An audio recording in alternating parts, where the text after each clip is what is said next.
সাবেক প্রধানমন্ত্রী শেখ হাসিনার জন্মদিনে ক্রিকেটার সাকিব আল হাসানের দেওয়া শুভেচ্ছা বার্তাকে ঘিরে সামাজিক যোগাযোগ মাধ্যমে শুরু হয়েছে ব্যাপক সমালোচনা ও বিতর্ক। রাজনৈতিক বাস্তবতাকে দেখা হচ্ছে ভিন্ন দৃষ্টিকোণ থেকে। শুভেচ্ছা বার্তাটি প্রকাশের কিছুক্ষণ পরেই তীব্র প্রতিক্রিয়া জানান ঢাকা বিশ্ববিদ্যালয়ের কেন্দ্রীয় ছাত্র সংসদের ভিপি আবু সাদিক কায়েম। সাদিক কায়েমের মধ্যরাতে সেই ফুটে ওঠা সাম্প্রতিক সময়ের রাজনৈতিক বাস্তবতা, ক্ষমতা পরিবর্তনের প্রেক্ষাপট এবং ব্যক্তি ও পেশার দ্বৈত পরিচয়ের বিতর্ক। কিছু ব্যক্তিকে নির্দিষ্ট মতাদর্শের সহযোগী হিসাবে তুলে ধরেন তিনি। এই ধরনের বিভাজনের বিপরীতে একটি সুসংগঠিত জুলাই প্রজন্ম এর ভূমিকা ও অবস্থান স্পষ্ট করেন।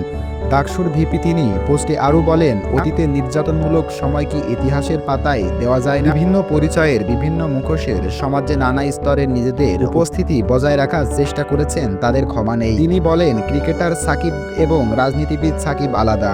এই বয়ান প্রতিষ্ঠার চেষ্টা যারা করেছিল তাদের উদ্দেশ্যে জাতির কাছে সুস্পষ্ট কোনো পেশাগত পরিচয় বা রাজনীতি আড়ালে দায়িত্ব এড়ানো যায় না। যারা অতীতে ক্ষমতাশীল গোষ্ঠী বা সংগঠিত দোসর ছিলেন কিংবা যারা সেটাকে নরমালাইজ করে দাঁড় করানোর চেষ্টা করেছিলেন, তাদেরকেও ঠাঁই দেওয়া হবে না।